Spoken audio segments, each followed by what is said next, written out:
Pakistan మధ్యవర్తిత్వంతో America, Iran మధ్య ఇస్లామాబాద్ వేదికలో శాంతి చర్చలు జరగనున్న వేళ పాక్, ఇజ్రాయెల్ మధ్య మాటల యుద్ధం చెలరేగింది. పాకిస్తాన్ రక్షణ మంత్రి ఖవాజా ఆసిఫ్ చేసిన ఓ పోస్ట్ ఇరు దేశాల మధ్య దౌత్యపరమైన ఉద్రిక్తతలకు దారితీసింది. లెబనాన్లో ఇజ్రాయెల్ నరమేధం సృష్టిస్తోందని, అది ఓ దుష్టశక్తి అని, మానవాళికి శాపం అంటూ ఖవాజా ఆసిఫ్ వివాదాస్పద వ్యాఖ్యలు చేశారు. దీనిపై తాజాగా ఇజ్రాయెల్ ప్రధాని బెంజమిన్ నెతన్యాహు, రక్షణ మంత్రి తీవ్రంగా మండిపడ్డారు. దీంతో వెనక్కి తగ్గిన పాకిస్తాన్ సదరు పోస్టును డిలీట్ చేసింది. అయితే ఇస్లామాబాద్లో శాంతి చర్చలు జరుగుతుంటే లెబనాన్లో ఇజ్రాయెల్ నరమేధానికి పాల్పడుతోందని పాక్ రక్షణ మంత్రి ఖవాజా ఆసిఫ్ వివాదాస్పద వ్యాఖ్యలు చేశారు. ముందు గాజా, ఇప్పుడు లెబనాన్లో అమాయకులను ఇజ్రాయెల్ చంపుతోందని అన్నారు. అప్పుడు ఇరాన్, ఇప్పుడు లెబనాన్లో రక్తపాతం నిరంతరాయంగా సాగుతోందని, ఐరోపా యోధులను వదిలించుకోవటానికి పాలస్తీనా భూభాగంపై ఈ క్యాన్సర్ లాంటి రాజ్యాన్ని సృష్టించిన వారు నరకంలో కాలిపోవాలని ప్రార్థిస్తున్నానని ఆసిఫ్ తీవ్ర పదజాలం వాడారు.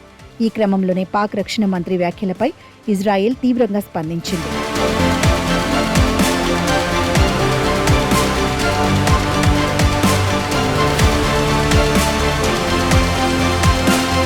ఆయన వ్యాఖ్యలు అత్యంత హేయమైనవని ఇజ్రాయెల్ ప్రధాని బెంజమిన్ నెతన్యాహు అన్నారు. ఏ దేశం నుంచి కూడా ఇలాంటి ప్రకటన సహించలేమని, ప్రత్యేకించి శాంతికి తటస్థ మధ్యవర్తిగా ఉంటామని చెప్పుకునే దేశం నుంచి అస్సలు సహించబోమని నెతన్యాహు తేల్చి చెప్పారు. ఇవి కేవలం రాజకీయ విమర్శలు కావని తీవ్ర ఆగ్రహం వ్యక్తం చేశారు. ఇజ్రాయెల్ వినాశనాన్ని కోరుకునే యూదు వ్యతిరేక రక్తపాత ప్రేరేపిత వ్యాఖ్యలని మండిపడ్డారు. ఇజ్రాయెల్ను క్యాన్సర్తో పోల్చడం వినాశనానికి పిలుపునివ్వడమేనని ఆయన హెచ్చరించారు.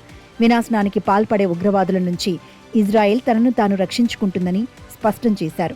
మరోవైపు పాక్ రక్షణ మంత్రి ఖవాజా ఆసిఫ్ పెట్టిన పోస్ట్ కలకలం రేపడంతో పాక్ ఆర్మీ చీఫ్ స్వయంగా రంగంలోకి దిగినట్టు సమాచారం. ఇజ్రాయెల్కు ఆగ్రహం తెప్పించిన ఆ ట్వీట్ను ఖవాజాతోనే డిలీట్ చేయించినట్టు తెలుస్తోంది. పాక్ మంత్రి ట్వీట్తో యుఎస్, ఇరాన్ మధ్య శాంతి చర్చలపై ప్రతికూల ప్రభావం పడే అవకాశం ఉండటంతో ఆర్మీ చీఫ్ స్వయంగా రంగంలోకి దిగాల్సి వచ్చిందని సమాచారం. కాగా ఇరాన్, అమెరికాల మధ్య కుదిరిన 2 వారాల కాల్పుల విరమణ ఒప్పందంలో లెబనాన్ భాగం కాదని వాదిస్తోన్న ఇజ్రాయెల్ ఆ దేశంపై భీకర దాడులను కొనసాగిస్తోంది.